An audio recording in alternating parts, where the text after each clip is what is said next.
Good evening. I'd like to call the March Planning Commission meeting to order. Left-handed. Is this working? Yeah. Okay, thank you. At this, I'm so sorry. This has got me messed up. I apologize. Roll call, please. I'm sorry. Dana Camp, Here. Nanette Reese, Here. Robin Bridges, Warren McCord, Here. Bob Reichenbach, Wendy Birmingham, David Wisdom, Here. Joseph Astrup, Here. Bill Chancellor. Here. Thank you so much. Before we start, I'd like to give a brief overview of the process for the public meeting of the Auburn City Planning Commission.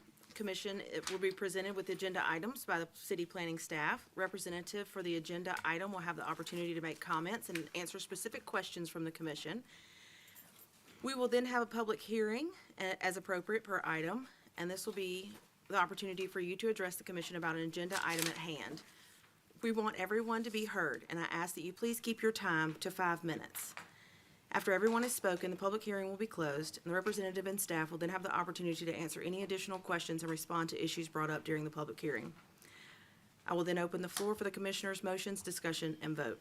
The commission will vote based on state and local laws, the city comprehensive plan, and the general good of the community.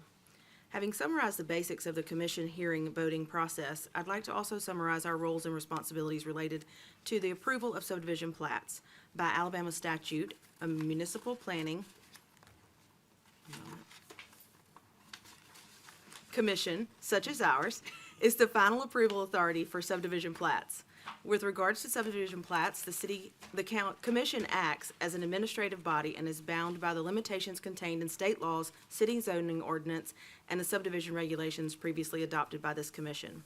While public hearings are required on most plats, we welcome any and all public comment concerning these items, but understand that the commission's authority is strictly limited to confirming that the plat meets or exceeds the specific requirements codified in laws and regulations. Thank you.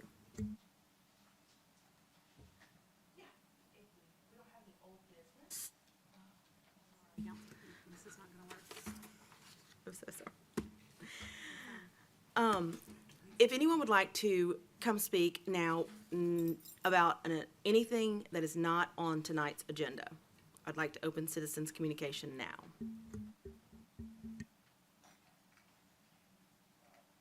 Thank you. We will move to any old business. Do we have any old business? Okay. We'll move to the consent agenda. It is an annexation of the Evans property and the packet meeting minutes and regular meeting minutes from our February meetings.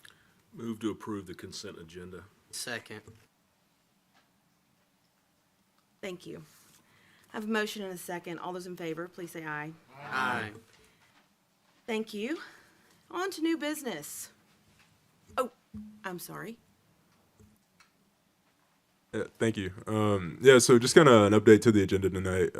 So one of the items, the children's school on Drake, there was an issue just with the publication. We're gonna have to re-advertise to make sure that we're compliant, and so we're gonna need to. I guess when we get to that item, I guess we removed it from the presentation, but we're gonna need to table it until the next meeting in April. And so it's the children's school. We're gonna move it because we need to re-advertise. So I just wanted to let y'all know. And so I've already spoke with the applicant, and they're aware, and so they're okay with it, and they'll be at the April meeting. Thank you so much.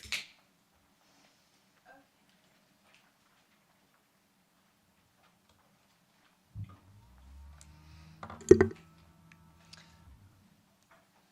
evening, Commissioners.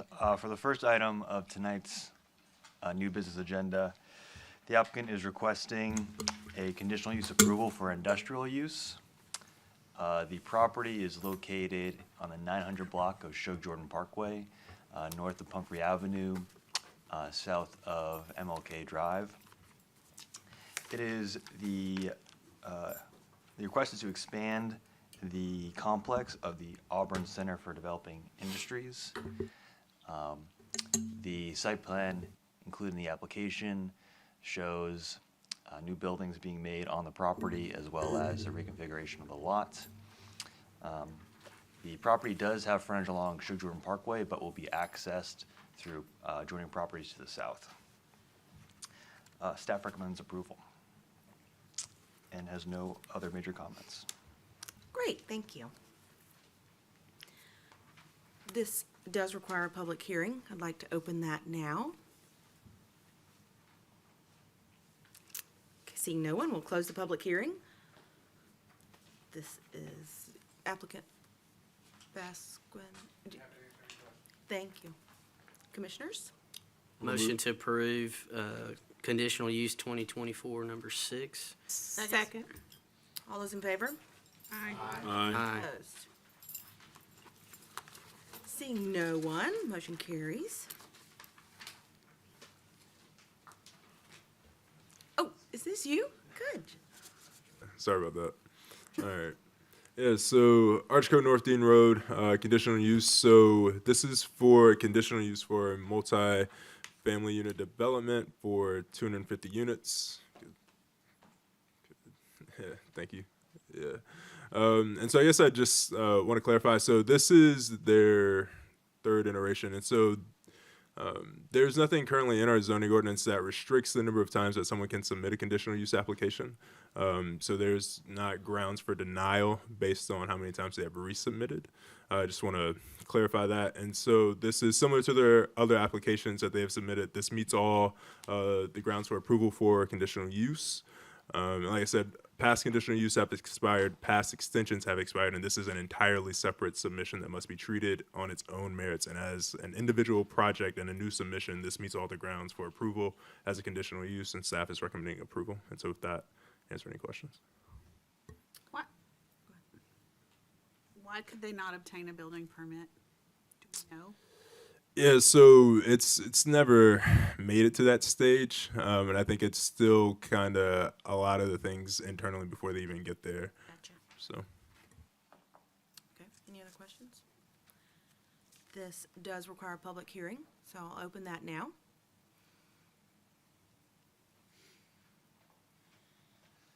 Good evening. If you don't mind signing in after you speak. Pardon? If you don't mind signing in after you speak. Oh, sure. Yeah, so the name is right behind you. Yep, right there. Hello, I'm James Goldstein. I live on Sandstone Drive on the other side of the creek from where this is going to be. Couple of observations. I know that it's a done deal, so this is going to happen. But I am concerned about the environmental impacts of this development on three different issues. It's kind of a general trend in Auburn that's increasing our town from being a heat sink. The more trees and green space that is removed for development, the hotter the city is going to get, and the more we're going to be spending on air conditioning and so on. I wish there was more forward thinking about that.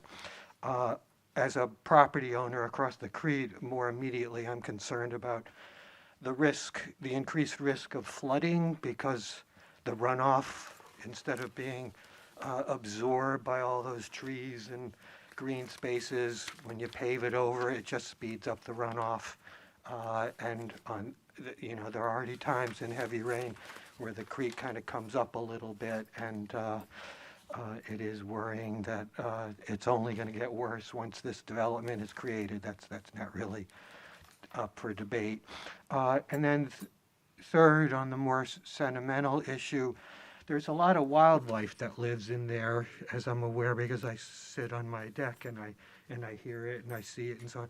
Just a couple days ago, I was surprised to hear a wild turkey from that small little patch of forest. And I've certainly heard many other kinds of birds and seen deer and so on. And it's a pretty small space, all things considering. So I wish people would think more about the disruptions we cause to the natural world in the interests of progress and profit and so on. So I know there's no legal requirement, or I assume there's no legal requirement for any kind of environmental impact study. But this would be one kind of thing above and beyond the legally required requirements that would be in the future a useful thing to set people's minds at rest, to really understand the balance of pluses and minuses for something like this. So anyway, I just wanted to get into the public record that there are reasons for concern, even though I know there's nothing that's going to stop the project. Thanks very much. Thank you, sir. Anyone else who'd like to come forward? Seeing no one, I'll close the public hearing. You have any questions, comments? Yes, I have a question. Might be an engineering type question. So you said the gentleman mentioned that there's, no required by law review of environmental impacts here. Can you kind of explain some of that a little bit? Like what's normal? What are we doing here? Et cetera. So for private developments, the city does not get involved in private environmental assessments. He's absolutely correct. What we do manage would be the submission of an ADEM permit for stormwater discharge or any U.S. Army Corps of Engineers permit. Those things we require if they're necessary for a project. But if there were a prior gas station on this site and there were mitigation or some cleanup done by ADEM, we would not be responsible for making sure that was done. That would be up to the private property owner. Okay. Commissioners, Move to approve CU 2024-007. Second. I have a motion and a second. All those in favor? Aye. Any opposed? Motion carries.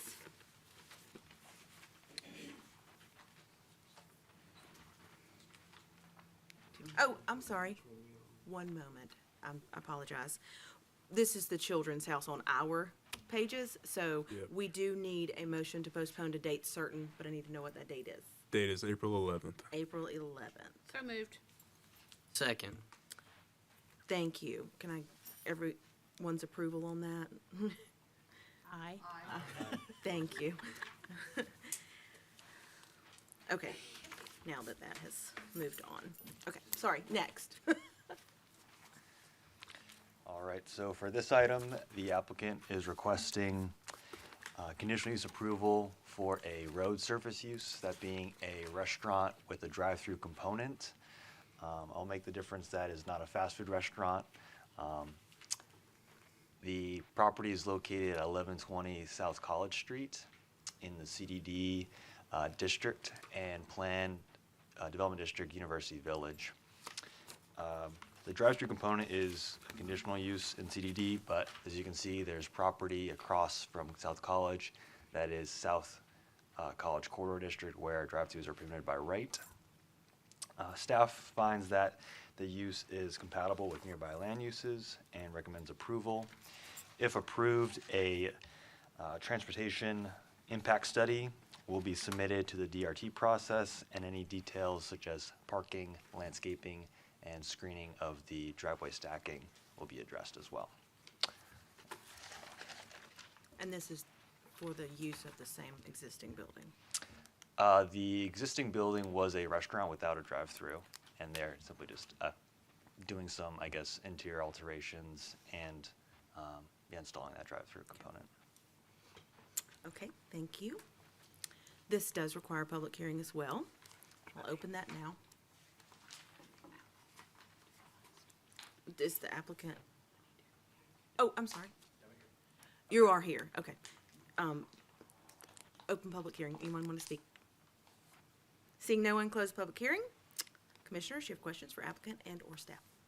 Comments or motion? I have a question, and the drive-through is going to take, the entrance is going to be from Donahue, is that right? Not South College, it's not taking access from South College, is it? So the development there's a joint driveway that's taking access from South College. You can see it kind of to the top right of the picture. that access is South College. So, but it won't tie directly to South College Street.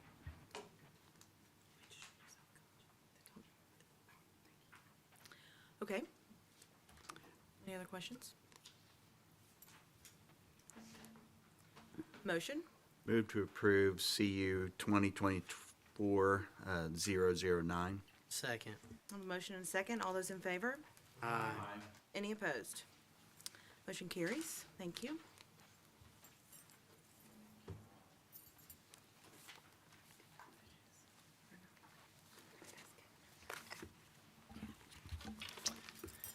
All right, this request is for conditional use approval of a road service use, specifically a gasoline service station located on the southwest corner of Shelton Mill Road and US Highway 280.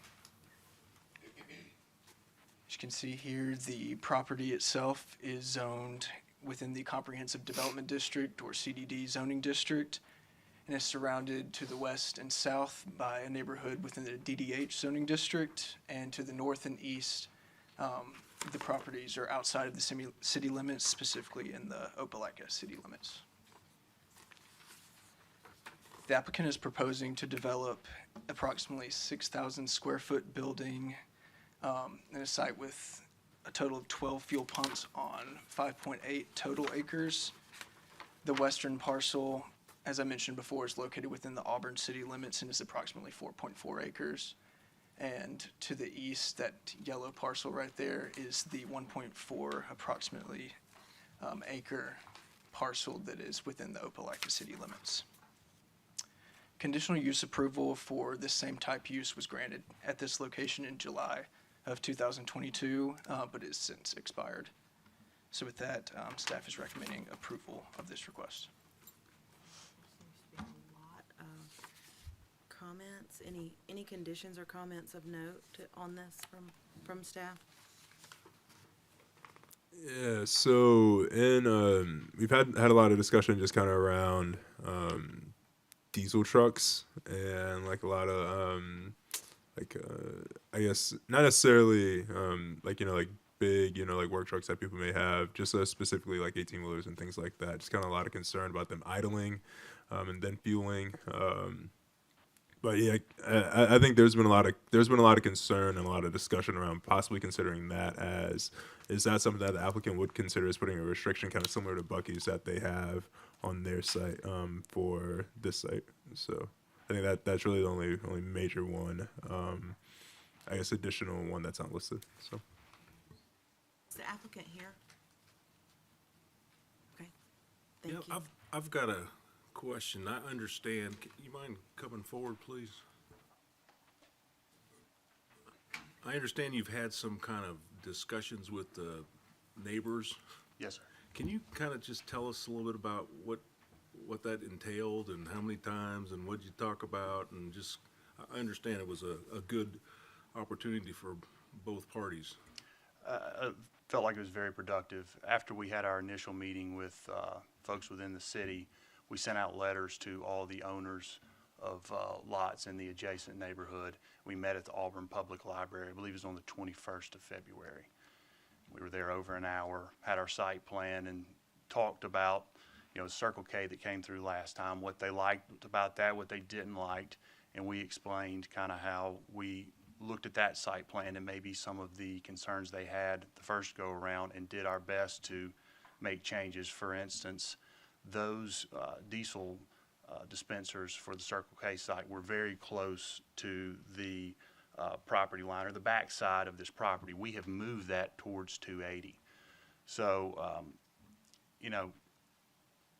we did what we could to make changes to our site plan, including we've added the addition of a chain link fence, which was a specific recommendation, discussed our greenbelt buffer and the plantings with them that were going to be in there. And I felt like many people felt more informed and comfortable about it. Yes, there was discussion about diesel trucks, and I'll mention that we're not a travel center that has the accommodations that will attract large 18-wheelers. There's no showers. There's no parking for those vehicles. there are other racetrack models that does exactly that, and this isn't it. These are diesel pumps that, yes, you know, a 18-wheeler theoretically could pull in there, but that is not what the site is designed for, and we don't expect to be a big attractor of those type of vehicles. Well, I appreciate the effort in doing that. I think all of us do. That's a good thing to be able to work with the neighbors, because it's quite a different use, you know, when you, in terms of being right next to residential. So thanks for that. And, you know, I'll say that our site is compliant with the comprehensive plan and the future land use map. And that makes sense, given that it fronts Highway 280. So I think this use is very common and appropriate for that type of roadway. So, and they're also, the same use is nearby. There's other gas stations in the area already currently. I've got a question. For the applicant. For the applicant, yes, I do. And that's about your curb cut onto 280 that I see going in. And is that only going in and out? Right in, right out? That's a right in, right out. Right in, right out. Okay, and is that going to tie in with the right turn lane that's there for Shelton Mill? Because in the morning, that really stacks up. Okay, so we're talking about How far down coming is it? into Auburn where that right in, right out is. Yes, Like if you left Ashton and Park. we were, and you were going to come down and turn right onto Shelton Mill for 280? Let me bring David Rogers up.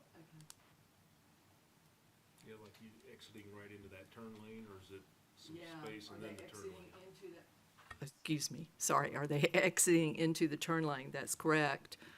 Or is there going to be enough space between the beginning of the turn lane that's already I see what you're there saying. to Shelton Mill coming out of this particular exit onto 280? The decel I lane. just know that in the mornings, it's a very, very busy intersection. Sure, sure. And it does stack up there with people trying to get in town, especially when they're doing work on North College, and that's the only way to get downtown. And as part of our submittal, we're in the process, as required by the city, of doing a traffic study. They're doing the traffic counts as we speak. So any requirements or suggestions of that traffic study, we're fully aware of the congestion that's there today, and would expect to certainly not add to it. So any added traffic that's created by the racetrack That's would be without since they maintain 280. without, but the city maintains on the other side, correct. Okay. And you also have submitted it simultaneously to Opelika for approval, or do we have an agreement that we? My understanding of how that has been arranged is we have worked with Opelika. They know we're doing this, and they have requested that we come to Auburn first. And basically, if we gain conditional use here, we expect that everything will get approved at Opelika. That's what we've been told. Great, thank you. This does require a public hearing, so I'm gonna let them speak and then we'll circle back with you. This does require a public hearing, so I'd like to open that at this time, if anyone would like to speak about the gas station. Seeing no one, I guess I'm shocked, y'all's meeting must have done wonders. So I'll close the public hearing at this time, and then, commissioners, if you have any additional comments, questions, or motions. Move to approve conditional use 2024-10 Racetrack Fuel Center with a recommendation to City Council for approval. Second. I have a motion and a second. All those in favor? Aye. Any opposed? Motion carries. Thank you. Was music to the mayor's ear about if it gets approval here. Good evening.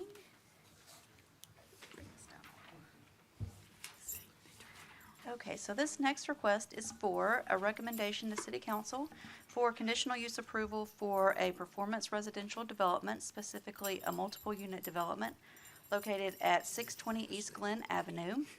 It's located in the CRDE zoning district.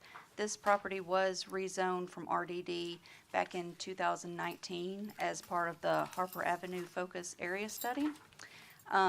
We've got single family to the east and west of the subject property and single family and townhouses to the south. The property is approximately 0.36 acres. They are proposing a 3-unit triplex with 12 bedrooms total. That will require 14 parking spaces, which they have shown here on the site plan. The applicant is working to revise this site plan to address some of our staff comments, including the requirement for cross access to the east and south, or east and west. The property has received 2 conditional use approvals for performance residential developments in the past, a townhouse development in 2018 and a multiple unit development in 2020. Those just did not progress.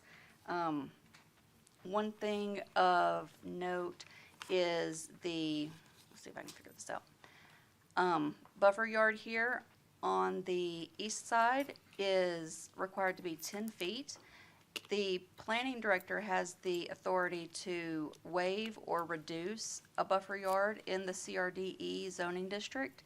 And in order for the applicant to accommodate a 2-way drive aisle here to facilitate the parking in the rear of the building, we have allowed the applicant to reduce this buffer yard to 5 feet, and it will be relocated here down on the southern edge of the property. We find that the proposal is consistent with the zoning district and future land use designation and recommend approval. Thank you. Thank you. Is the applicant here? Okay. This does require a public hearing, so I'll open that now. If anyone wishes to speak. If you will, please sign in after you speak. I will. Thank you. I'm Doug Lewis. I'm the president of the Charleston Place HOA. And the property actually abuts against HOA property, although it's real close to the townhouses that she mentioned. Our main concern is with the impermeable surface and the runoff, because as I see it, the site plan here didn't really have any like of a small detention pond. All of this, as you know, that slope of the land from the street goes down, so it would end up in that little creek that runs down to the HOA-owned detention pond, which there's been a lot of erosion issues. We've had to spend a lot of money addressing some of the erosion in our pond, or at our pond, and I'm sure that the sediment is going to, be an issue at one day. And I'm really concerned that this might be a precedent for the other properties adjacent to it as they become, developed. So I guess that's my main concern. Appreciate it. I think that we can get that answered, or at least helpful Yeah, and a information. meeting at the public library with the folks sounds like a good idea too. I'll get the neighbors there. Thank you, sir. Anyone else would like to speak on this item?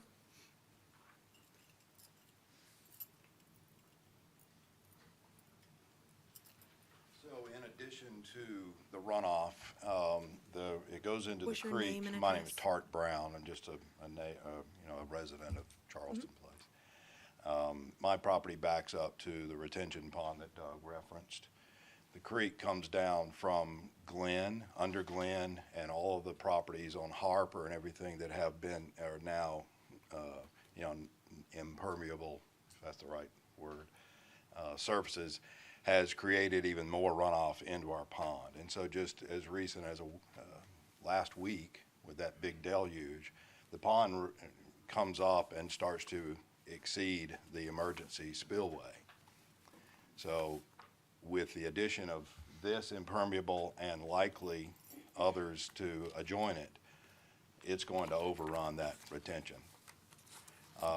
That's unfortunately, my understanding is that because that pond is on our property, it's our responsibility to keep up with it, even though it is part of the stormwater system in the city, which I don't quite understand, and we don't need to get into that right now.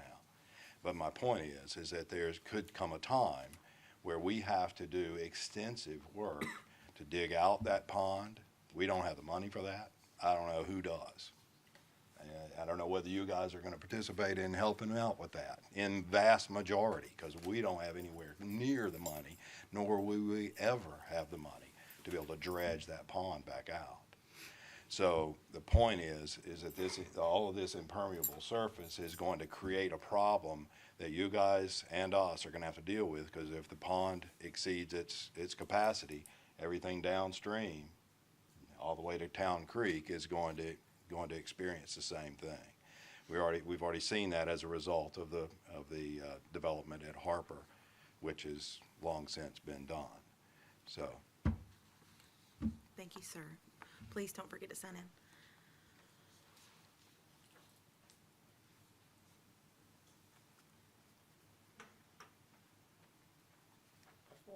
After is great. Hi, I'm Michael Gross. I live at 677 Kingsway. I'm one of the two houses that is directly affected by the south end of this. Really, question is, what's the plan for, is there any fencing they're gonna do? What type of fencing they're gonna put up back there? Is this parking lot going to be level, or will it be on the slope? Because presently now the yard does have slope to it. And if they just come in there and do it, then as Doug and Tart have spoken, we are gonna get runoff. And the question with that will be there is, will it not only affect our HOA drainage system, but along with ourselves and the Sabas, who are also here, they're the other house that's directly in line with this. Is that runoff going to come into our yards any? Because if there's a fence of some type to stop it. So the biggest thing here is just really what are their parameters? What do they plan to do? I mean, this has been something going on. That house was tore down 5 years ago, and it's been a lot, which hadn't been that bad. You can cut through easier to get to the games, but but that's really part of our biggest concern is, where's it going to come into the yards? There is a level there, so I didn't know if they were going to come in and raise the parking lot a little bit, because it's a big drop. They're going to either have to dig out or build it on a slope itself. So that whole lot just slopes down toward the back. So that's our concerns on this side of the fence. So. Okay. Thank you, sir. Anyone else would like to speak? Seeing no one, I'll close the public hearing. I do see a note under engineering under conditions that a stormwater analysis is part of the development review process. So that is definitely one of the things that will happen. But do you have questions for the applicant or staff, commissioners? Can we get the question answered about fencing or buffering or whatever that's Or gonna if look it's like on just the a curb, backside? or, yeah. Yeah. Hey, good afternoon, David Slocum. I'm representing the developer and the civil engineer for the project. We have actually already designed it, and we submitted plans on Wednesday to the DRT, and they're currently under review. And I'm happy to tell you that we have addressed all of those issues. We have designed a bioretention area. It's a long, narrow area with wetland-type plants and soil remediation and so forth. Along the south end, everything does sheet flow to the south end. And that bioretention area will address runoff concerns. There will also be a privacy fence on the south side, and probably east and west as well, maybe. Right. Okay, thank you, thank Yep. you. Any other questions? You have questions? I have a question for staff. Okay, I think we're good. Oh, I'm sorry, the public hearing is closed. I'm sorry. Well, there's a point here brought up that I think needs to be addressed, and so we're basically saying. Oh, excuse me, sir. Public hearing was closed. Excuse me, sir. Sir. So, can I ask a question? Will 10-foot buffer handle that particular issue? Do we have any engineering that can say definitively that it would handle that water runoff? Since the plans were just submitted yesterday, I cannot definitively say right now that it will, but that's something we will review. When this came up on the prior conditional use or the prior application, that was one of the things that we reviewed because the residents had the same concern previously. So it's something we're sensitive to. Yeah. So would you say it's within the theoretical realm of possibilities? Close to it, at least? I would think so. Sounds a little, I meant for those of us who are not trained, it just sounds a little, I don't know. Doesn't sound very sensical that only 10 feet could handle that much of a runoff. It's possible. It just depends on how it's designed. Again, we haven't looked at it, so I definitely cannot say yes to your question. But it is an engineering possibility that it can be handled. Also, remember, there used to be a structure on this property that had impervious surface. So one of the things we'll also consider is what change is this versus what was there before. Because there was some degree of runoff before the house was removed. But it will not receive approval from your office until that is determined. That's correct, Mr. In other words, you're going to make sure it retains any additional water that this development adds to the runoff, retain it on site, and I say retain, maybe detain it on site, won't you? We will look to make sure there are no adverse impacts from the development, is how we look at it. And if there is, you're going to hold it up and we'll have to revisit this. We'll evaluate that with the applicant, yes. I'll leave Allison alone. I've got a little more broad question. You know, it sounds like you're gonna, do due diligence with this particular property, but, the point was made that, and I agree that it's, the way this has been rezoned, that whole strip of land on that side of the street are probably gonna have something like this, as it redevelops over time. Is there some sort of is there any holistic look at this kind of stuff? Because, if you start talking about Harper and how that's, developed, and if I recall correctly, that kind of slopes towards this area too, in general terms. This just seems like it's just gonna, over time, get worse and worse and worse. So how does that get addressed? In some cases, we do look at drainage basins holistically and without getting too much in the weeds. My guess is when Charleston Place was originally designed, the upstream drainage basin would have been considered in the design of the detention pond. So it was designed, or should have been designed, to accommodate what was coming there initially. So you're absolutely right. As things are redeveloped, we're having to look at them on a case-by-case basis. In some cases, things are not, it's like the case of ADDUs.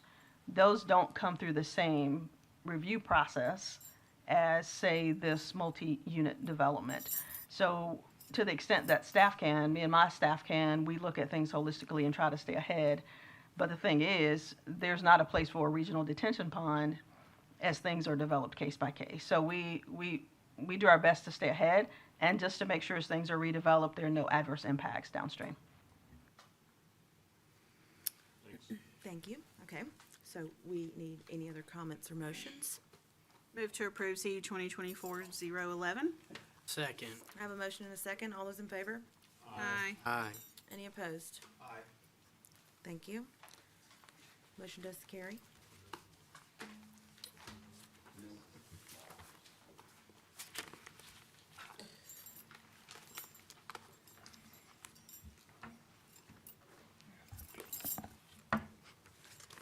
This is a request for conditional use approval of a commercial support use, specifically a warehouse located at 267 West Veterans Boulevard on 3.8 acres, approximately. The subject property is located within the Comprehensive Development District, otherwise known as CDD zoning district, and is surrounded on all sides by properties within the CDD zoning district as well. The applicant is proposing the development of a 9,000 square foot warehouse and office building, as well as a building for future development that will be of the same use, which is warehouse and office building. The conditional use approval for the same type of use has been granted within the surrounding area as recently as last month's Planning Commission with the property that is located to the west off Veterans Boulevard. That being said, staff is recommending approval of this request. I can answer any questions you may have. Thank you. Is the applicant here? Okay, yes, you got it. Thank you. This does require a public hearing. I'd like to open that now. If anyone would like to speak on this agenda item. Seeing no one, we'll close the public hearing. Commissioners, questions, comments, motions? Move to approve conditional use 2024, number 12, with a recommendation to City Council for approval. Second. Have a motion and a second. All those in favor? Aye. Any opposed? Motion carries. Thank you.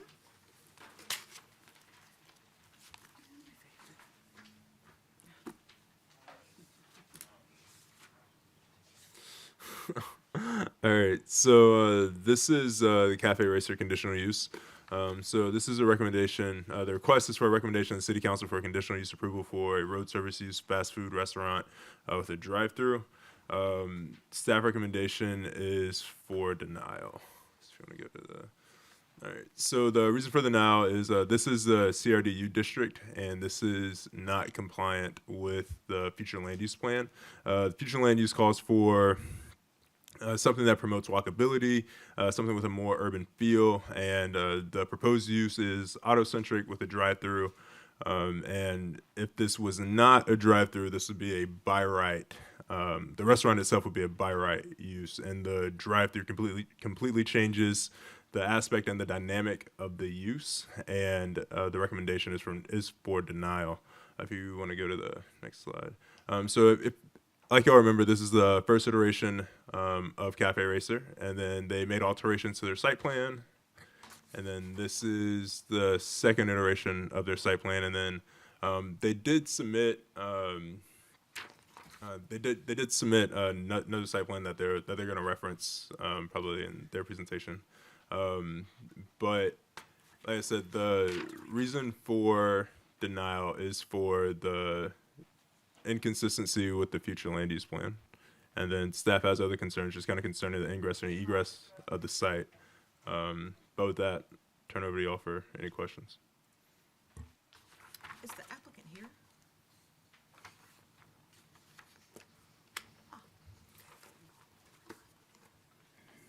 This does require a public hearing if you'd rather me do that. Let me go first and then we'll do Okay. the public hearing. Brett Basquin with the Foresight Group representing the applicant. So, you know, the whole thing here is, what I'm hearing is that the future land use plan is driving all this. And this future land use is mixed use too. But has this been mixed use too the whole time for our future land use plan? Yeah, so a lot of this would have changed around the renew Opelika Road plan. And then I guess also, I mean, if you were to look at, if we want to go back to the prox map, I mean, this prox map shows much more of a speckled look. So even though it would seem that even though it's all within proximity to one another, there's about 3 or 4 different zoning districts. Yeah. Just kind of on that block. Yeah, when it got rezoned to CRDU. Okay. Because if you go back to my map, I don't know which, the definition of mixed use two hasn't changed since, that I'm aware of, since like 2012, 2014. If you pull mine back up, please. The Max Credit Union, who's adjacent behind us, was basically mixed use two. It has a drive-through as a bank. You go to the other, yeah, that one. And add a future land use of mixed use too. Even closer to downtown is south of Max Credit Union was the old Hyatt House. And when that was approved, it was originally approved as storage, and then it came back and got reapproved with the addition of a drive-through for fast food use there. And then even further than that is in the urban core, Guthrie's was approved as a drive-through use, and that is downtown, right? Mixed use too is a transition from downtown to suburban by definition. By definition, it's a transition from downtown to suburban. And, you know, I just don't understand how we get those approved in mixed use two or in urban core, yet this site is treated differently. This particular site has a ton of challenges. Just the shape and size of the site limits what you can really do on this site.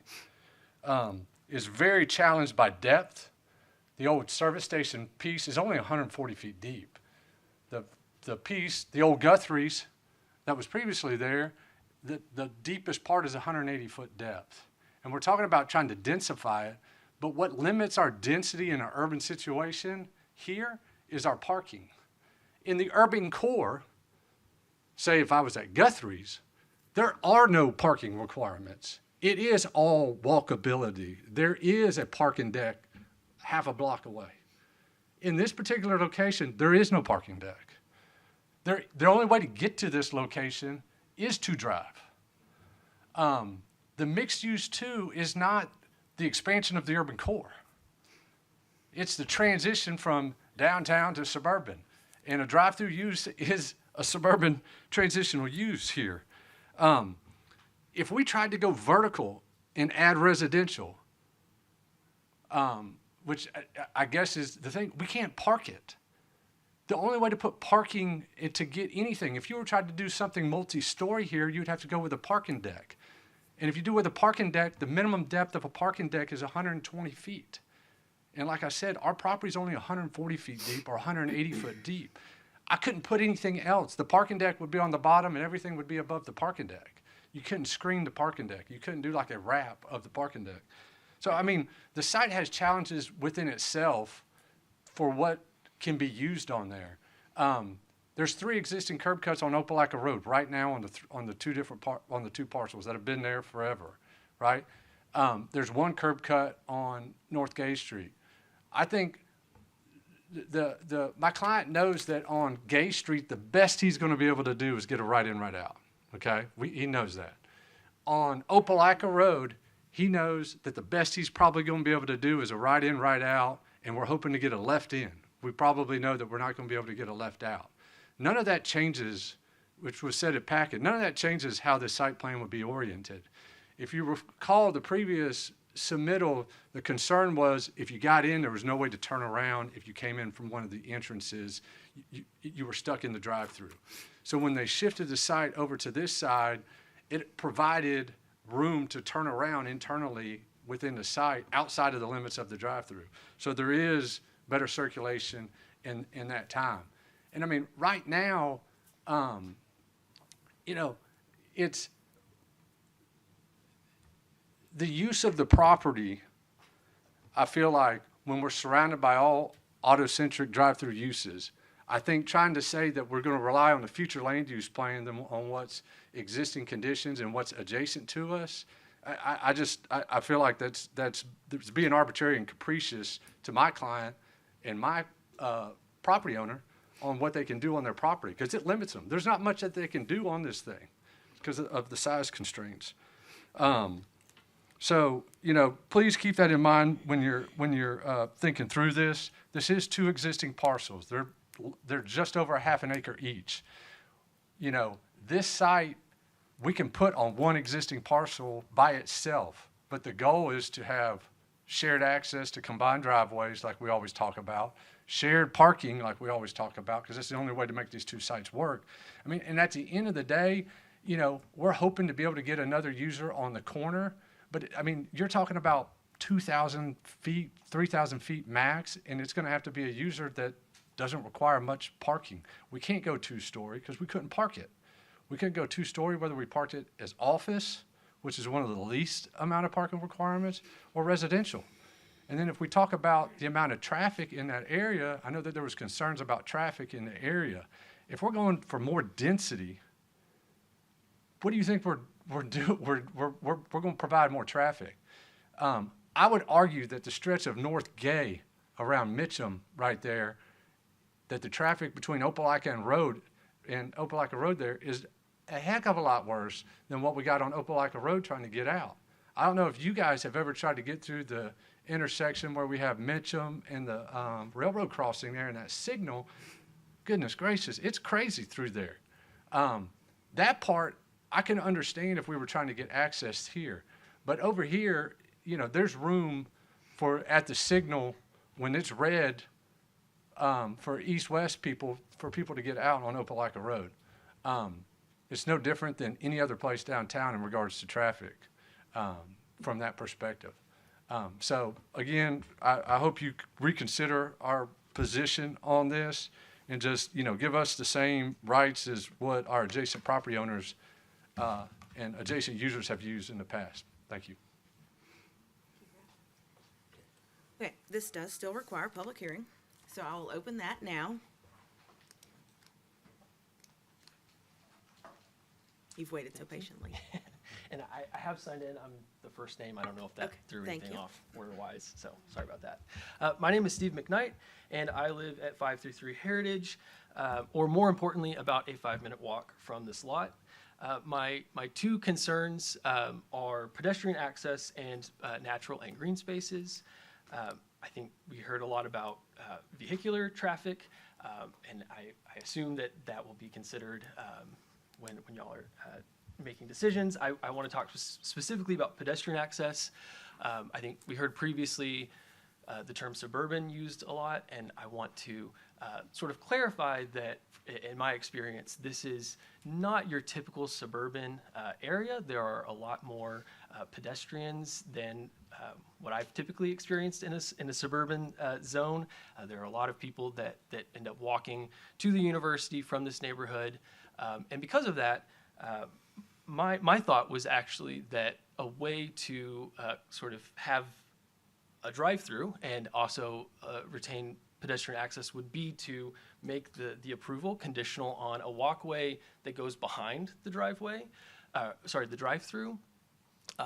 The cut-throughs on the curb that currently exist, because this is an empty lot, really don't pose much of a hindrance to pedestrians, but I imagine that if this place were to open and sell coffee in a college town, it would be very busy, and that would make it very difficult for pedestrians to safely walk on that portion of sidewalk.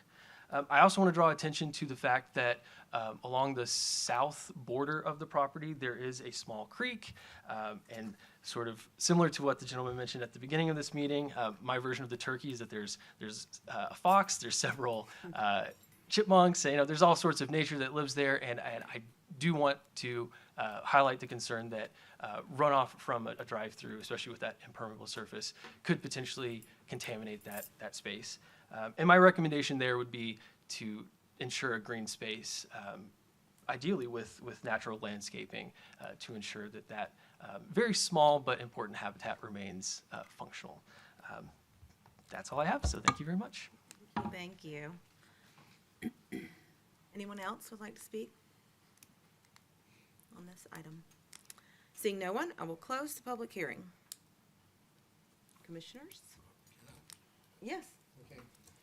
Got to react to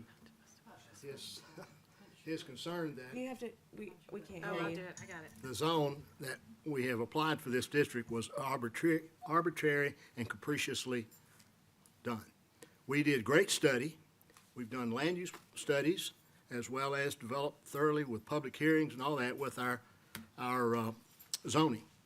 I do not think this is capricious and certainly not arbitrary. Now, we may disagree with what our decision was, but it was not made in a capricious manner. Secondly is, what the law requires us to do is to be reasonable. And that, I think, is our issue before us, is the fact that we can place all kinds of uses on this site to include a restaurant by right without a drive-through. So the question before us is a drive-through. And that was a lot of debate that must mean that this drive-through is very important to this client. But at the same time, that doesn't require us to allow it, as long as we think it's reasonable. But anyway, I just had to say that in regard to Brent's comments. Okay, comments, questions, motions? Yeah, I have a few questions, as I did the other day at the packet meeting, and that was on the traffic at that intersection. And the last citywide traffic study was done by Skipper in 2018, correct? Yes. And at that time, he said that was a moderate priority at that intersection and at, I pulled it up the other day, and at Mitcham also. And I agree, I go through there a lot. You get backed up at one light, and you get backed up at the other, and then you might get backed up at the railroad track. So that is for sure. I know, and as I stated the other day, the Cafe Racer in Athens is on Broad Street, which is US Highway 78. It's a 4-lane highway.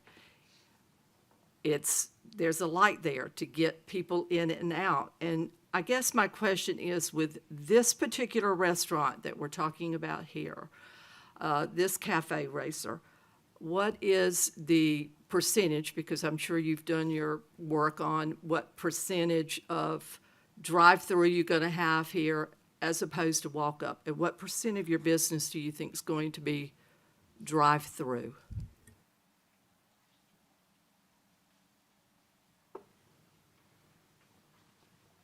Hey, good evening, everybody. I think a familiar face at this point, Brad Gallen, representing Cafe Racer.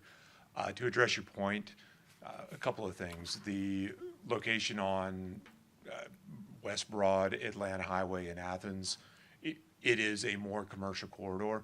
We have another location on the east side of town that is much more similar to this, that is one lane going in, one lane going out, divided double turn lane, suicide lane, if you call that. Over on the east side of town, again, it's much more similar to this and representative of what we intend to build. Are you talking about the one on Oak Street? Oak Street, yes, On ma'am. Oak Street. Yes. But don't you plan on attracting more walk-ups because of the flyway, isn't it the flyway or fly trail? There's a greenway behind it. It's, yes, it's changed, or I guess converted rail that is now green trail. In an ideal world, yes, that's part of the reason we would love to be there. It's a, generally speaking, it's going to be vehicular. We would love to get bikes. We would love to get people walking up. That's not where the majority of the business is going to come from. To address your question on the amount of drive-through business versus non-drive-through business, yes, as I've alluded to you guys, we're not going to build this location without a drive-through. That is core to our business. That's important to us. The economics, quite frankly, just don't work without it. But as I've also mentioned to you guys, we're not McDonald's. We're not Chick-fil-A. We don't expect 80 to 90% of the business to go out the drive-through. That's not who we are. Realistically, it's probably going to be a 50-50 split. The reason that we have the parking that we have, the reason that we have the green space that we have on this property, to address the neighbor's concern, is our ownership. They want people to drive up. They want people to stay. That's important to them. We've had site plans in the past that were primarily concrete without the green space, and they said, absolutely not. I want the green space. Make the green space happen. Again, our intent with the hard corner of the 204 property is we are going to seed and sod that corner. We don't intend to sell that immediately, so the vacant pad gas station that you guys have been looking at for however long, at least 10 years that I'm aware of, is going to be green space. That's the intent. That's not going to be forever. If we find the right user that comes along, our intent is to sell that property, but as Mr. Baskin represented, it's going to be a less intensive use. So to directly answer your question, generally speaking, it's about 50-50 sales that are walk-up, come sit with us, stay with us for a while, versus what you would typically see at your McDonald's or Chick-fil-A, which is at least 85-90%. I have a question. How long has these two lots been vacant? I can defer to others that are more familiar with Auburn. I know at least for the last 6 to 8 years, there has been concrete sitting there. I don't know when Guthrie's shuttered and scraped, but it was at least 2016, 2017, based on our due diligence. I have a question for you based upon a comment that was made about having some people who are walking up to actually your new area. I noticed that it'd be very difficult to actually come on a sidewalk, just like I think Steve just pointed out. Sure. Would you be willing to change the site plan to make it so that people could walk in and walk out pretty easily? The walkability is, again, of the utmost importance. If there's a way for us to put some sidewalks and do something like that, we're very amenable to that. Again, the ownership, again, I hesitate to use the word green, but they are very green. They are very friendly. They want people to bike, walk, drive. Again, the reality is, as Mr. Baskin pointed out, this is on the outskirts of town. I would love this location to be across the street from the university and have that constant flow. Again, that's not the reality of this site. The reality is there's going to be cars. We would love people to show up on bikes. We would love people to show up walking. Again, the location over on the east side of Athens, it's adjacent to a bike and walking trail for a reason. There's going to be bike racks there. That's important to them.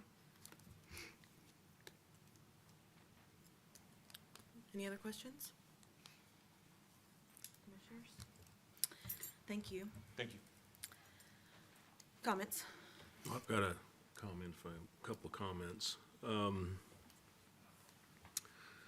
About the other drive-throughs in that area, a couple of them that came before the Planning Commission, I personally voted no, and I have kind of, my view is more on principle than anything else, because I don't think we need road service in what is going to continue to grow as an urban area. This is, people are not going to stop coming to Auburn. I think this area is going to continue to grow, and it's going to become more and more urban. The Guthrie's that was voted, I don't recall for sure, but I don't know that we agreed as a planning commission to approve that, or it was close. It was some were for and some were against, but I think that was a poor decision, because that's right downtown. The bank, that's a lower traffic sort of thing, generally speaking. The Hyatt Storage, I call it the Hyatt Storage. I guess I'm not sure what it's called nowadays. Storage. But it's got a drive-through that nobody wants. Has not ever been a business there.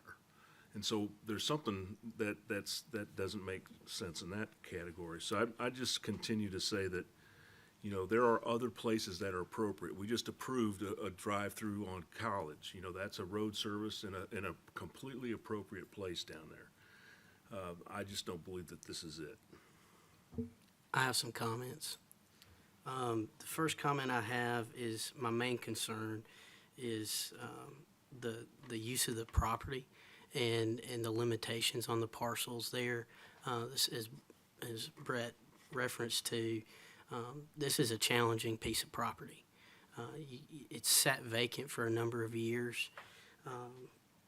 If we're talking about reasonableness, I think we should have the highest and best use for all our parcels in the city, especially the city core. And if this continues to sit vacant, I think that's a shame. So I think we should approve this. I would agree with David and with Brett about the surrounding drive-throughs, whether they're lower traffic or not.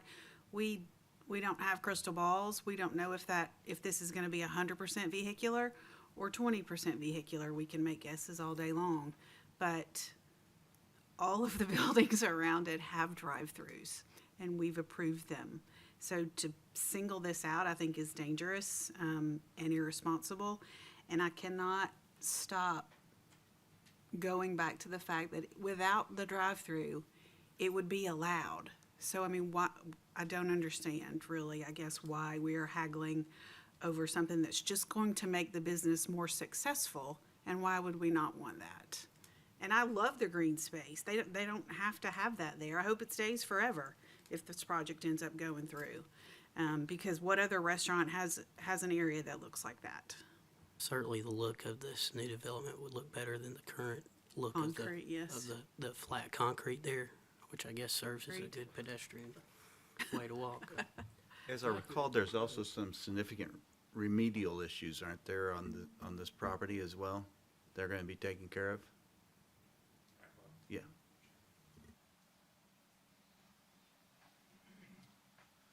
Sure, I believe that may have come up during the packet meeting, but yes, there is currently, again, the old service station, there's a NFA in place from ADEM.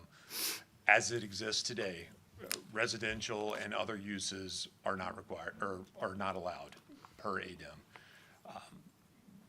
It's not required that we do additional remediation on site in order to clean up anything else. That's, quite frankly, it's gonna be on us and our tolerance for risk of, what that may look like in the future.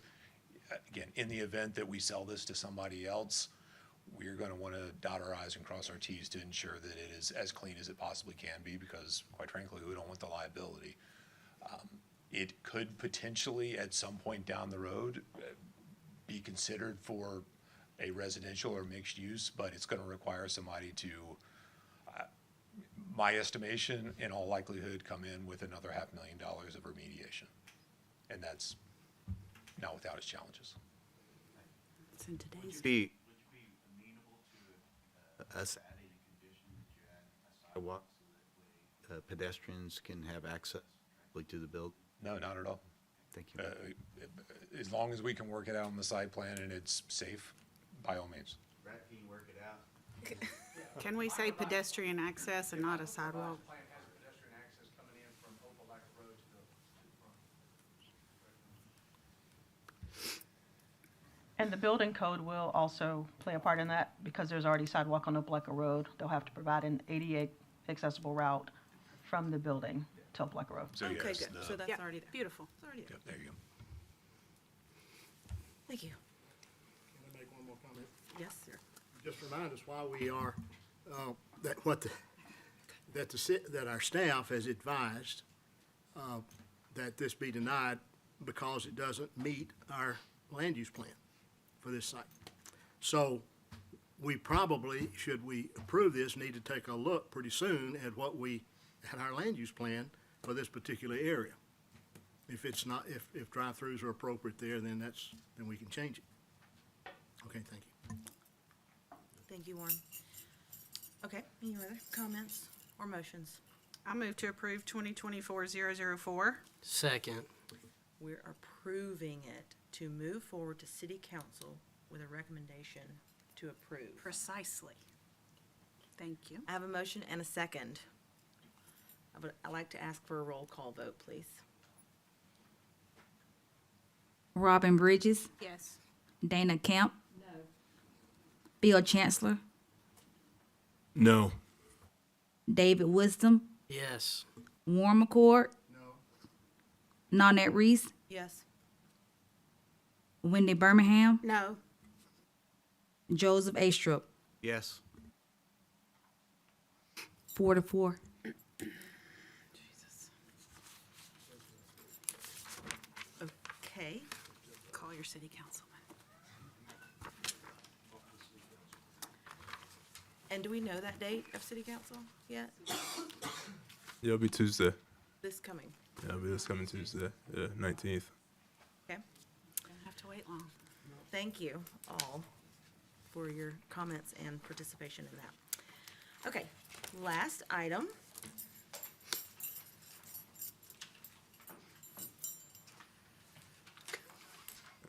All right. No, I'm sorry about that. All right. So the request is for preliminary plat approval for 91 lot performance residential subdivision. This is for the Old Sanford Pod 1 preliminary plat. The recommendation is for approval. I just want to get the next slide. Yeah. So this preliminary plat has come before staff before, and it recently expired in January of '24, and they are resubmitting. And so the analysis provides, if you want to go to the plat, the lot dimensions, open space requirements are all in line with those laid out in the master development plan of Pod 1 of Old Sanford, and staff recommends approval. And so for the, and I guess just kind of for your information, I think I mentioned this in the packet meeting. The final thing they need to get through DRT is the preliminary plat approval. And so like I said, has come before y'all before expired, but they've constantly been working on it. And this is just the submission to make sure they can get through DRT and then going with construction. So with that, Sam, for any questions? Thank you. This does require a public hearing, so I'm going to open that now. Seeing no one. Oh, I'm sorry. Yes, ma'am. This is right here in my line of sight. I'm Karen Gibson. I live on Mrs. James Road. I am right across the street from where this will be built. And I have 31 acres across from where this is being built. I have a simple question.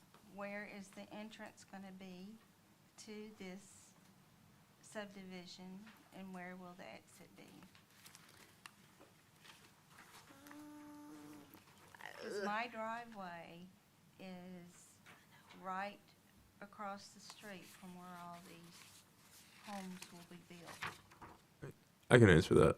Thank you. All right. Yeah, so we can't really zoom in on the presentations, but if this was like PDF, we'd be able to show you. So actually, on the plat, this is one of the comments to change the name. It's Entrance Street right there. And I guess, like I said, so this is a part of a much larger development. This is one of the phases. And so just for this phase right now, that's where the entrance is going to be. If you go north, then it's going to show Mrs. James Road. Yeah, there we go. But it's still blurry. Sorry. Yeah, and so that's where the entrance is going to be. It's more on the west side of this particular subdivision, and then there's going to be connectivity kind of in the southeastern part of it. But I mean, this is kind of the first part of a 1,200 home subdivision. So Old Sanford's quite large. So basically, it's going to be up, not across from mine. It is across from 1308 Miss James Road, if that's helpful. You know where the Sanfords live? On Yes. it's I'm right next across. door to It's right across the street It's right from their across from house, the their Sanfords. property. Oh, okay, so it'll go further down from where Yes, I ma'am. live. Okay, that's all I want to know. Thank y'all so much. They're my in-laws. Oh, okay.